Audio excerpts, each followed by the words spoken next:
हजारीबाग में जिस तरह से वहाँ के जो विस्थापितों के साथ समस्याएं हो रही है, जिस लगातार वहाँ की जो पूर्व विधायक है अम्बा प्रसाद आवाज़ उठा रही थी, 3 सदस्यीय कमेटी गई थी झारखंड से, उनका क्या रिपोर्ट आया? हमारे साथ कहाँ के विधायक हैं, हम उनसे बातचीत करेंगे। सर जी, क्या कुछ आपने देखा वहाँ पर, आप गए थे वहाँ पे?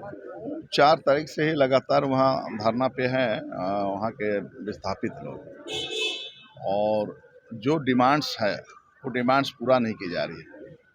पहले मुआवजा मिलना चाहिए, मुआवजा की राशि नहीं मिली है अब तक, और बहुत कम दर पे देना चाहती है, इसीलिए लोग धरना पर बैठे हुए हैं। और ये भी योगेंद्र जी के नेतृत्व में अगर कोई बैठा हुआ है तो उसको भी प्रताड़ित करने का काम वहाँ के दलाल लोग पुलिस के साथ मिलकर या कंपनी के साथ मिलकर कर रहे हैं। तो हम देख रहे हैं कि वहाँ काफ़ी लोग परेशान हैं। एक एक आदमी से हमने पूछा तो यहाँ प्रताड़ित करने का काम किया जा रहा है, वहाँ मुआवजा नहीं दी जा रही है, और बड़ा बड़ा ब्लास्टिंग हो रहा है, जिससे घर अगल बगल घर भी धंसना है, और पूरा स्कूल को भी खाली करने का निर्देश कर दिया है।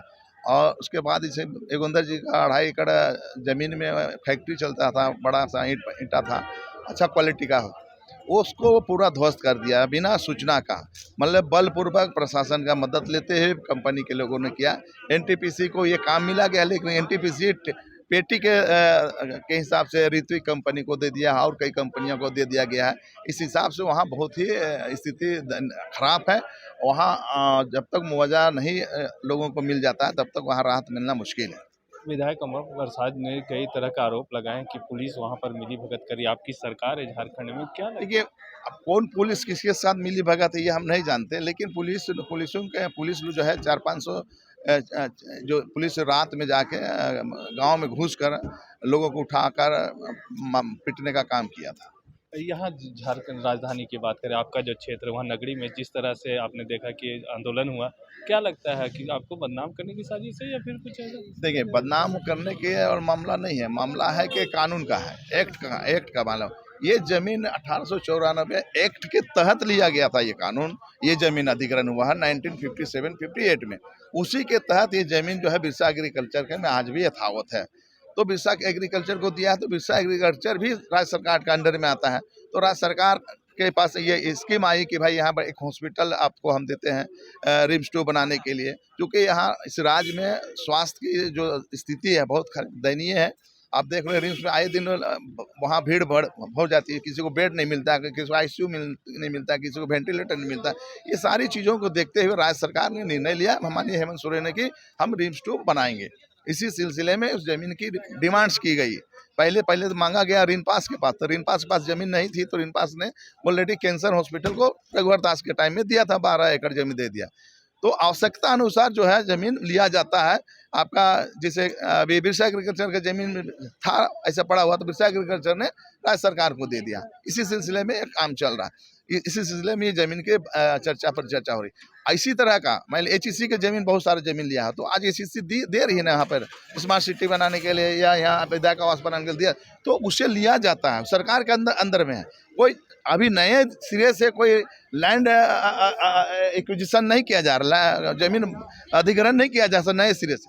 पहले ही जो अधिग्रहण किया गया है उस जमीन का ही ये इसके लिए लोग बनाना चाहता है रिम्स 2। जिस तरह से आदिवासी संगठन के कुछ लोग जो सामने आए और वहाँ हल जोतने का काम किया, उन लोगों को क्या? आदिवासी संगठन वही लोग थे जो फ्लाईओवर का विरोध कर रहे थे।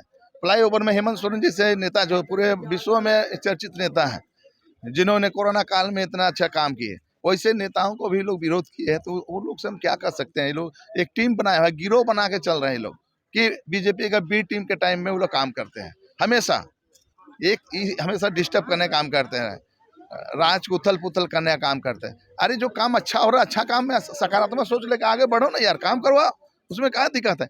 अगर जमीन आज के डेट में अगर अधिग्रहण किया होता, अगर अधिग्रहित करता या जमीन लेता, तब की बात थी। जमीन तो अब देख, लोग पढ़ते हो, कानून पढ़ते हो, सब जानते हो, उसके बावजूद भी काहे परेशान हो? ये जमीन अगर आपकी होती तो आप कभी इस जमीन को बेच दिए होते या खेती किए होते, लेकिन ऐसे तो नहीं, पड़ा हुआ है ऐसे ही। 2012 तक तो जमीन आपने खेती किया, हमने रसीद काटा। 2012 तक में ये लड़ाई में हम भी थे, इसमें कहीं पट नहीं था। लेकिन उस समय कौन थे मुख्यमंत्री? उसमें मुख्यमंत्री अर्जुन मुंडा थे, उसमें अर्जुन मुंडा मुख्यमंत्री थे, और ट्रिपल आईटी का लोग विरोध कर रहे थे। तो उसी समय जमीन को जो है ये लोग रसीद जो कट रहा था उसको ब्लॉक कर दिया और रसीद कटना शुरू हो गया बिरसा एग्रीकल्चर के नाम से।